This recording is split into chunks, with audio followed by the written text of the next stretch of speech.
The mayor of Oldsmar, Jim Roniker.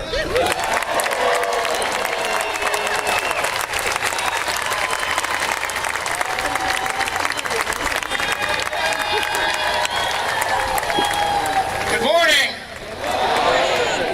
USA! First, I want to welcome you to the beautiful city of Oldsmar. It was funny, when I first came into the park, a young man came up to me and said, "Why did they pick Oldsmar?" Well, I told him, take a look around. Why not pick Oldsmar? You feel that breeze in the air? That's the wind of change. And change is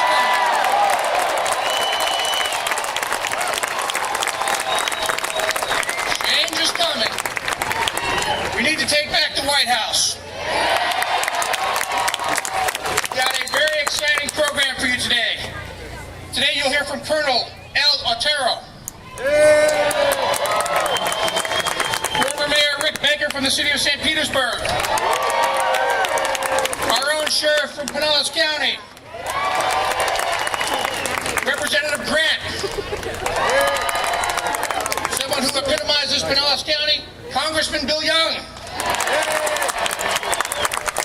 We also have our representative, Congressman Gus Bilirakis. Our Attorney General, who's becoming quite a rock star, Pam Bondi's here. And we have the next Vice President of the United States, Paul Ryan,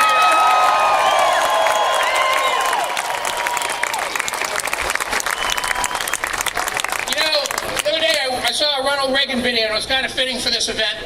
And he was being asked by the media some questions about the recession, and Reagan was commenting that it was part of the Congress and some past mistakes that were made. And the reporter's name was Sam Donaldson. He asked President Reagan if he had made any mistakes, and Reagan answered, "Yes, I was a Democrat." You know, in the city of Oldsmar, we have a thing that we do with myself, the city manager, and our Upper Tampa Bay Chamber of Commerce president and CEO. We go out and we visit businesses on the last Friday of every month. And we've been doing this for 7 or 8 years. And I got to tell you, the last 4 years, almost every single businessman that I've met said change needs to come.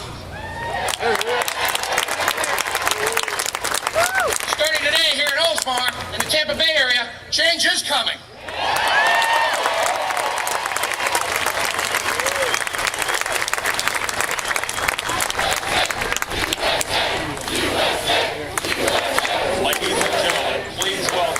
Congressional candidate, District 14, Colonel E.J. Otero.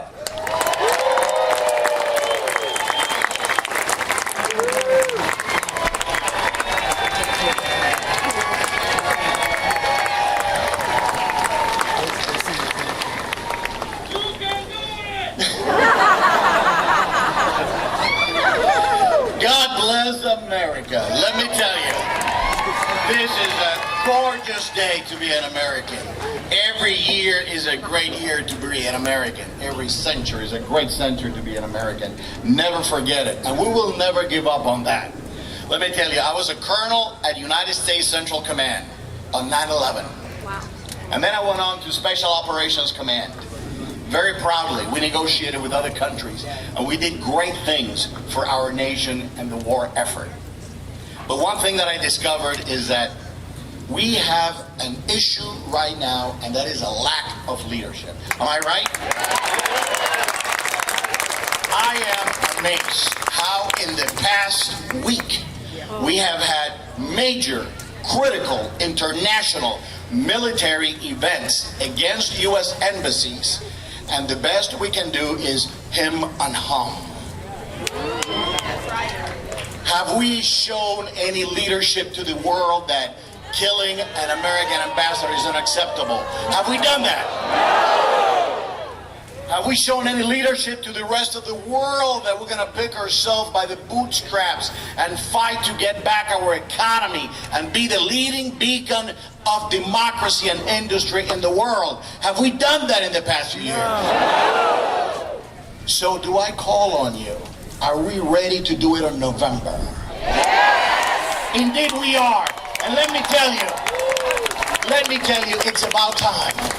It is about time. I struggle, and as a veteran, I am very proud if I were to be in uniform. And those of you that are veterans, I think you agree with me. And those that are in uniform will agree with me that the Romney-Ryan ticket understands the uniform, understands not only the special operations heroes, but the total force, Army, Navy, Air Force, and Marines. These are our heroes. You are our heroes. Many of you served. Many of you supported those that served. Many of you gave a lot of sweat, tears, blood for our country. We need somebody we need somebody in the White House that understands that. Somebody that will provide the right leadership for the military budget, that is not going to cut it by $1 trillion and make us weak, and send a message to the world by saying, we're not going to be ready for 2.5 wars anymore. We're only ready for one. And right now we're at one. It is not the right message to the enemy. I call on that. I call on having the Romney-Ryan ticket that understands us fully and wholeheartedly. We'll go to the Department of Defense and demand that the appropriate budgets are done properly and fairly for each and every one of our troops. Let me ask you one more thing. How about our economy? Do you think our economy is doing well in the world? I will say this, and I will leave you with this in your minds. I used to negotiate international agreements, and I would sit at tables. And at tables, they would look at me and they says, you know, we have an issue with the United States. And I detected a lack of respect for the United States. I never saw that before the past 4 years. There was a lack of there was a lack of respect. Personally, I don't care if they like us, but they certainly, and by God, they're going to respect us. That's what is on the table. That's what has to be on the table. Respect for the United States as a leading country. Romney-Ryan understands that. Romney-Ryan, that is a perfect ticket to put together the proper economic plan on creating jobs for all of you, for the urban core, for the country, understanding that the rest of the world need to come back to the United States and buy and purchase American products so our ports will flourish, so our airports are cranking, so that we're welcome around the world as the leading businessmen that we are. What a great combination of a brilliant economic strategist in Congress like Ryan and a brilliant businessman like Romney. God bless you and God bless America. God bless Romney and Ryan.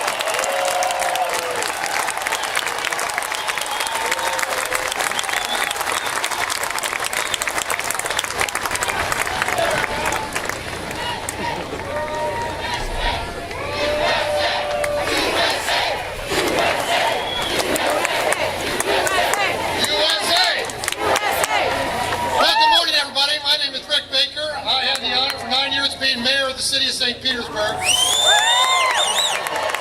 And it is great to be here in Oldsmar today. What a beautiful park, a beautiful day. It is great to be in Pinellas County, the anchor of the I-4 corridor. We are going to win Pinellas County for Mitt Romney and for Paul Ryan. And when we win Pinellas County, that means we will win the I-4 corridor. When we win the I-4 corridor, that means we will win the state of Florida. And does anybody know what happens when you win the state of Florida? You elect Mitt Romney, the President of the United States of America. Now, we're going to rally today, right? Are you up for a rally today? We are going to rally today. But before we begin the big rally, I think we ought to pause for a moment. Because this has been a tough week for America. We've lost some Americans in Libya this week. We also have lost a lot of Americans in uniform around the world who go in harm's way to protect us all for freedom. We must also continue to pay attention and watch what is going on in the Middle East right now. What is going on in our embassies? What is going on in our businesses? What is going on to our citizens overseas?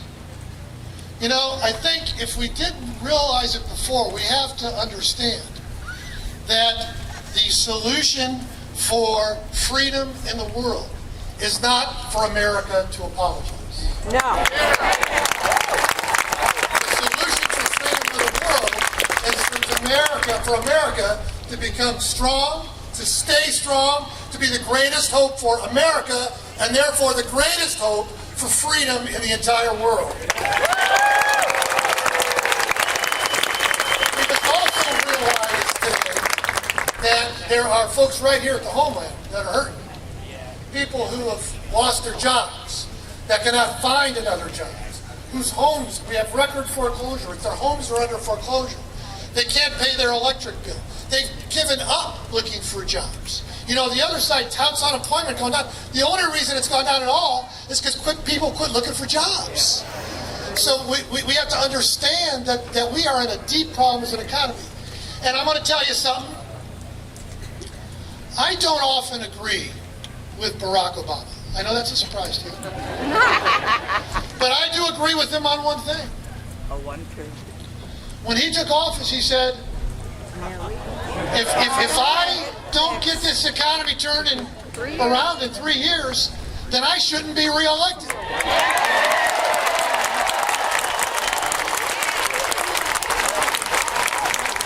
Does anybody here agree with Barack Obama on that one point?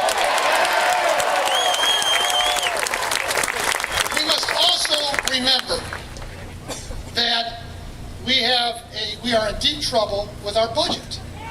It is immoral. Yeah, what budget? It is immoral.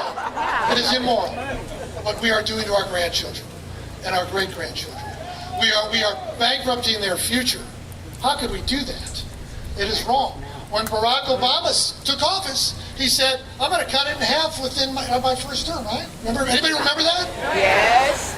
Did he do it? No. He has added trillions and trillions and trillions of debt to America and has no plan to turn the budget other than every time Paul Ryan comes up with a